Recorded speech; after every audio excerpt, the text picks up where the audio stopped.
All right. Today we are reading about how to do hard things, which is what we are all trying to do, right? And this article is trending on Hacker News currently, and also is from Every Two, which is a very nice publication that I follow. So we're gonna read that and learn and all. So cool. Let's click on the playtext extension and create a playtext there. And let's play it out. Let's go. Sponsored by Flat File Data Onboarding stifles growth and even one of the worst beat, but there is a solution. With Flat, save your team. Flat Files. When I started a company in my early 20s, I didn't have a great way of dealing with uncertainty and stress. Even though we bootstrapped the company to an exit, I was miserable a lot of the time, and when I finally moved on, I wasn't sure I'd ever want to start another business. Entrepreneurship felt like a calling, yet my lived experience of it had often been quite painful. I spent years in traditional talk therapy and reading self-help books to try and make sense of my experience, but I still felt stuck. I couldn't see myself doing anything else, yet I couldn't see myself being happy starting another company. I'd always been a bit of a psychology nerd. I originally got into meditation after reading a meta-analysis of its positive effects, and one day I stumbled upon a book, Values in Therapy, that explored a little-known framework from behavioral psychology that was a light bulb moment for me. It finally helped me understand why I was so unhappy running my last company, and I finally began to see how I might be able to approach the stress and uncertainty of entrepreneurship in a new way, one that was life-giving instead of soul-sucking. The framework is called Acceptance and Commitment Therapy, ACT, and even though it's backed by 800-plus randomized controlled studies, it is relatively unknown outside of therapy circles. This post explains the basics of ACT, how it impacted my life, and how you can begin to apply it too. At a high level, ACT, pronounced ACT, not ACT, looks at how our thoughts influence our behavior, and offers tools for debugging when our minds get stuck. In my case, it helped me recognize where my mind was adding to the stress inherent in running a company, and how that additional stress had gotten in the way of finding meaning and enjoyment in my work. In talking with friends, both founders and non-founders, I realized that a lot of people go through what I went through, and that what helped me could also help others. I started devouring books and research on ACT, and eventually trained in how to use it with others in a coaching context. When it's not therapy, we call it acceptance and commitment training and still abbreviate it as ACT. In this piece, I'll teach you the basics of ACT and how this tactical framework can help you operate more effectively and stay connected to meaning when doing work that matters to you.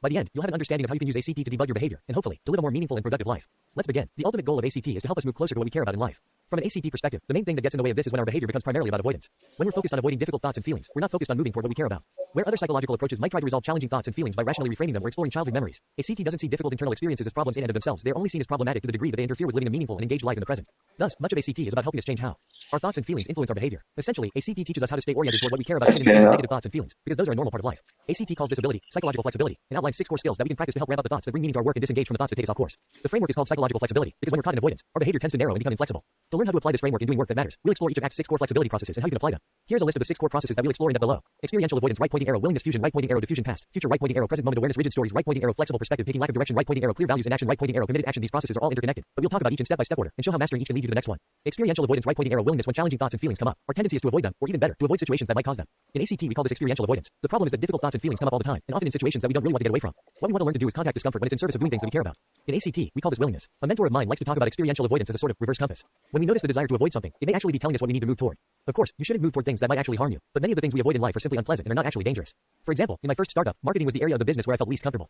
I often procrastinated on growth tasks and would spend my time instead working on product, where I felt more confident. As a result, we probably didn't grow as fast or as large as we could have. To try and grow as a founder, after exiting the company, I took a full-time growth role at a tech fund.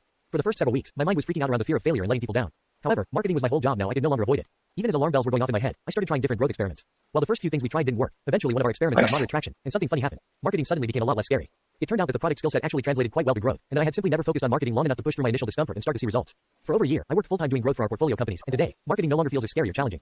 Even though there's a lot of career advice around playing to your strengths, sometimes the path to the life we want lies on the other side of what we find difficult. Willingness can be developed through formal mindfulness practice, sitting in silence while allowing difficult thoughts and feelings to be present. It can also be developed informally whenever we stop trying to get rid of painful thoughts and feelings and instead open up to them as part of the path toward what we care about. To help hone in on experiential avoidance in our lives, meditation teacher and author of Radical Acceptance, Tara Brach offers a simple question. What are you unwilling to feel? Whatever the answer, this becomes the focus of our work. The more we practice opening up to it in our lives or through formal mindfulness practice, the more we'll be able to stay connected to what we care about rather than getting lost in avoidance. Now, getting clear on where avoidance shows up in our work is just the first step. Once we understand this, our next move is to look at how to work with the thoughts that come up that perpetuate avoidance. This is the process of moving from fusion to diffusion. Fusion, right pointing arrow, diffusion when we're caught. So basically, go towards what you're trying to avoid. Cool. In avoidance, we tend to see our thoughts as true. ACT calls this process fusion. When we are fused, we react to a thought as if it were an external reality, and when we're caught in avoidance, we tend to see our thoughts as true. ACT calls this process fusion. When we are fused, we react to a thought as if it were an external reality, as opposed to a cognitive and physiological experience happening inside of our mind and body. Examples of a few types of thoughts people can fuse with are reasons, I can't do X because. Judgments, people always are only looking out for themselves. Rules, I shouldn't feel Y, or I have to work harder than others to be successful. Diffusion, on the other hand, is about noticing our thoughts as simply thoughts. When we can experience our thoughts as events happening inside our awareness, rather than taking whatever our mind says as reality itself, we can choose to pay attention to the thoughts that are more workable in moving us toward where we want to go in life. As an example, in school, I picked up the rule that mistakes are bad. If I got something wrong on a test, it meant that I hadn't properly studied, that I had done something wrong. Later in life, when I started a company, I still had to contend with this rule. When a growth experiment didn't work, or a strategic decision didn't pan out, I felt it viscerally. I did something wrong. I must be bad at this. In real life, however, and especially in entrepreneurship, we aren't taught the right answers before we're faced with a challenging situation. Even though the context of my life had changed from school to entrepreneurship, this thought was still popping up as a guide rail for my behavior. The problem was that it was hard for me to enjoy work when I often felt like I was doing something wrong. It caused me to avoid doing things where I might mess up, which is a precarious way to run a company, because those situations are a constant part of life. Thus, an ongoing practice of diffusion for me has been to notice when the mistakes are bad rule shows up in my work, and to notice when that's leading me to avoid certain tasks or to overanalyze a situation. The more I practice this, the sooner I'm able to catch these thoughts and behaviors and to get back into action toward my goals, even if that might mean getting something wrong. A quick exercise you can do at home to practice diffusion is to raise your hand in the air, start waving it back and forth, and at the same time to say out loud, I'm not waving my hand back and forth. Somewhat silly, I know, but it's a simple way to short-circuit the part of your brain that unconsciously buys into your thoughts. To summarize, diffusion is about seeing thoughts as real, but not necessarily true, and about choosing to give weight to the thoughts that help us move toward the lives we want to live. Now that we've covered fusion and diffusion, we'll explore two common types of fusion that ACT treats as important categories of their own: past, future preoccupation, and rigid stories about self and other. Yeah, so this is about control your mind, or try to focus on that and don't and pay attention on your own thoughts that you have, right? Cool. Past, future preoccupation, right pointing arrow, present moment contact. Past, future preoccupation is a type of fusion that describes what happens when we get lost in our thoughts about the past or future, and we lose contact with what is happening right now, in the present. For me, this would often come up when we were in a tight spot in the business. As a bootstrap company, cash flow was always stressful, and when sales for a trip were slow, my mind would start imagining a future where we would run out of money. In 3 years of running the business and nearly 30 trips, this never happened. Yet when the fear of going bankrupt arose, it was hard for me to focus on anything else. My behavior would become primarily about trying to avoid this imagined future state, and I'd lose touch with the parts of my work that were intrinsically rewarding. Now, to some degree, it's useful to be able to imagine and plan for what might go wrong in the future, or recall lessons from a painful moment in the past. The stress response is built to get us out of danger. In the words of Andy Grove, only the paranoid survive. However, there comes a point where ruminating over the past or worrying about the future no longer pays dividends, making it hard to find meaning in one's work in the present. When we find ourselves stuck in the past or future, the step toward flexibility is to gently yet intentionally bring our attention back to the present moment. This can be hard to do when we're really stuck, but is also a skill that can be developed over time through formal and informal mindfulness practices. One practice you can try at home is to bring your attention to the stimuli coming in through your 5 senses. The body lives in the present, so when you're noticing a lot of past or future-oriented thinking, coming back to your various senses is a powerful way to return to the here and now. You don't have to meditate or sit in a special position. All you need to do is to pause for a moment wherever you are and turn your attention toward physical sensations, sounds, smells, sight, and taste. Eventually, as your awareness develops, you can also turn your attention to the felt sense of thoughts and emotions as they arise in your experience. Ultimately, thoughts about the past or future are not reality. They're cognitive events happening in the present. If we can notice them as such, we can stay oriented toward the joy, meaning, an opportunity available in our lives in this moment, rather than being guided by our thoughts and feelings about other times and places. Even if we've unstuck ourselves from thoughts about the past or the present, there's another major type of fusion that often gets us bogged down: rigid stories about ourselves and others. In ACT, when we notice these kinds of stories coming up, we practice flexible perspective taking to help loosen their grip on our minds and behavior. Rigid stories, right pointing arrow, flexible perspective taking. Rigid stories about others often come up in interpersonal conflict. When we get stuck in judgments that another person is irrational or misinformed, we lose touch with who they are as whole, complex human beings. Likewise, it's possible for us to get stuck on rigid stories about ourselves. Imposter syndrome is a prime example of this, and can show up as self-labels around being broken, deficient, or incompetent.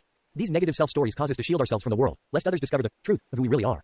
For me, this often showed up through comparison, having thoughts that I was a bad founder compared to other folks in the space who were raising lots of money. This narrative wasn't always alive for me, but when it did arise, it felt like there was something others had that I was lacking, like I had somehow missed out on some important key to success in life and was thus doomed to toil away in mediocrity and failure. Melodramatic, I know, but that's how minds work. In retrospect, I'm glad we didn't raise money. Bootstrapping allowed me to exit the business after 3 years and provided me with the financial cushion to move on to projects that I found more interesting. However, in the moment, these narratives can be quite painful and felt very real. When stuck in one of these stories, it was hard to access a broader perspective, that everything I was going through was part of the messy path to maturing as a person and a founder. Moving toward a flexible sense of self and others is about recognizing that any story we tell, good or bad, is not the whole truth about a person, and is only true within a given context. We can identify as a son or daughter, an athlete or an artist. We can tell stories about our childhood dreams, our first kiss, or a book that changed our lives, and while these are all part of our lived experience, they're not all of who we are. No label or story can fully capture the complexity of a human life. Ultimately, flexible perspective taking points toward a sense of self that transcends our experiences and our life history. It points toward a sense of I, that is the container for all of our experiences, the I, that has been aware of everything that has happened throughout the course of our lives. While this all might sound a bit esoteric, the way we practice it is by noticing when we're flattening ourselves or others into two-dimensional caricatures, and seeing if it's possible to see them as multifaceted humans with strengths, flaws, hopes, and fears. At our best, we may even try to put ourselves in their shoes and take on their perspective, exploring what the world might look like through their eyes. Once we've learned we can effectively use skills like present moment contact and perspective taking to loosen the hold of fusion on our behavior, the question then becomes, how do we want to behave in any given situation? Yes. So basically, stories are summaries, and they hide complexity. And don't just trust like the story. Also trust everything else associated with that, right? In ACT, we figure this out by clarifying our values. Lack of direction, right pointing arrow, clear values. Many of us experience aimlessness or a lack of meaning at various points in our lives. We might be able to talk about things that once excited us in the past, but when we look around at our lives and the choices available to us in the present, we don't actually feel a sense of vitality or enthusiasm. Often, this is because we are caught in avoidance or fusion, making it hard to access meaning. This is why in ACT we'll often start with the processes above, even though values represent the ultimate goal of our work. Moving toward values is about reconnecting our day-to-day activities to the things that matter most to us. It's about clarifying for ourselves what a life well lived would look like, and then intentionally bringing those qualities into our life and work in the present. For me, 2 of my values are love and play. If I think about looking back at my life from my deathbed, I sense that I feel content to look back on a life filled with these kinds of moments. In my coaching practice in the present, I try to cultivate these qualities in how I show up with a client. When I notice my mind getting overly analytical or wanting to say something clever, I try to come back to the intention to be loving and playful. It's not about getting somewhere else. It's about seeing this session in this moment as an opportunity for both myself and the client to contact what's deeply important to us. When I approach coaching from this place, I enjoy it more, and I think I'm better at it. It's important to note that values are different from goals. Goals are discrete milestones that either exist in the future or the past. Values, on the other hand, are ways of being and doing that are intrinsically meaningful, can never be finished, and are only accessible in the present. For example, if someone values being a loving parent, there are a number of things they might do to express that value, like reading to their child at night or saving up for their college fund. The value of being a loving parent is what gives meaning to the act of reading or saving, and it doesn't go away when the child no longer wants a bedtime story or grows up and graduates college. The value simply finds new ways of expression as the child grows. ACT often evokes mortality as a way of contacting what deeply matters to us. Awareness of death has a powerful way of bringing into focus what's truly important and highlighting ways we might be living out of alignment with our deepest yearnings. A simple exercise you can use to explore values in your life through this lens is called the tombstone exercise. To do this exercise, first take a moment to reflect on what you might want your tombstone to say at the end of your life. Maybe something like, was a loving parent, or helped a lot of people, and write it down. Then, take a moment to think about what your tombstone might say if you died in your sleep tonight. If the tombstone was an honest reflection of your life to date, what might it say? This exercise can be particularly powerful because in addition to helping clarify what you might want your life to be about, it also shines a light on the gap between that ideal and how you're currently living. That gap, painful as it might be, can be highly motivating when doing the hard work of behavior change. If you find yourself getting stuck around values, you may need to do more work around the other core processes: diffusion, willingness, present moment awareness, and flexible perspective taking, to be able to get back in touch with meaning. You can almost think of all the other psychological flexibility skills as clearing the way for us to contact our values, and values as being what makes all that hard work worthwhile. Finally, now that we've covered the 5 psychological flexibility processes above, it's time to turn to the 6th and final process: committed action. Basically, oops, I lost on my own thoughts. Basically, find your values and commit to them. Anyways. In action, right pointing arrow, committed action, clarifying our values and learning a new relationship with our thoughts and feelings is great, but if we don't do anything differently, our lives ultimately won't change. Committed action is about finding places in our lives where we might shift our behavior to be more aligned with our values. It's about using the skills above to work with whatever thoughts and feelings are sustaining unhelpful behaviors, and then taking small steps in new directions. Russ Harris, author of several popular ACT books, offers a framework of 7 R's that can help support action in its early stages. Reminders using apps, timers, or other means to remind us of the new behavior records, keeping track of our behavior throughout the day, rewards, giving ourselves positive reinforcement for engaging in the behavior routines, building the new behavior around an existing daily habit, relationships, finding a friend to do the new behavior with, or who you can talk to about the progress you're making, reflecting, taking time to reflect on the progress you're making through journaling, discussion with a friend, or in your mind restructuring, making changes to the environment to make it easier to do the new behavior, i.e. throwing out unhealthy food or preparing at night for a morning run. Behavior change is often fragile toward the beginning, so the goal of the list above is to provide scaffolding for new behaviors until they start to become self-reinforcing. Ultimately, we want the new behavior to be intrinsically rewarding enough that it continues on its own.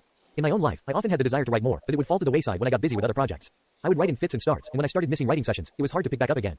I'd go long stretches without writing anything at all, and when I did write, my writing skills were so rusty that it was hard to get in flow. Then, toward the end of last year, I was talking with Dan, and it turned out that we both wanted to bring more consistency to our writing process. We decided to start meeting daily in the mornings for 2 to 3 hours of writing, and it turned out to be a game changer for both of us. Even when we'd miss a day, since we enjoy hanging out, we'd show up the next day and push through the resistance to starting again. Now, several months later, writing has become intrinsically rewarding. I enjoy it enough that I'll write even if we don't have a session on the calendar. Over time, committed action is about creating larger and larger patterns of behavior in the service of our values. What starts out one day as putting on running shoes and going for a walk could eventually turn into training for a half marathon. Perhaps what has started out as Dan and I writing together on weekday mornings will someday turn into one of us writing a book. When working with committed action, there are no right or wrong behaviors, and no step is too small. Anything done in service of your values is a step toward building a life that matters to you. Living fully is the ultimate goal and looks different for each and every person. To explore committed action in your own life, you might ask, what small behavioral shift could I make in service of moving toward what matters in my life? And how might I support it with the scaffolding above? Whatever. The answer, this is what ACT is all about: living life from the feet up. Congrats. If you've made it this far, you now have a basic understanding of ACT and how it can benefit your work and your life. If you're interested in learning more about ACT, here are a few places I recommend getting started. There are a bunch of resources here, and that's it. Cool. That's very interesting. Like point of view of like on mindsets overall and how to and how to achieve good, hard things, but by actually controlling yourself and trying to improve as a person, right? That's very interesting point of view. Anyways, that's all.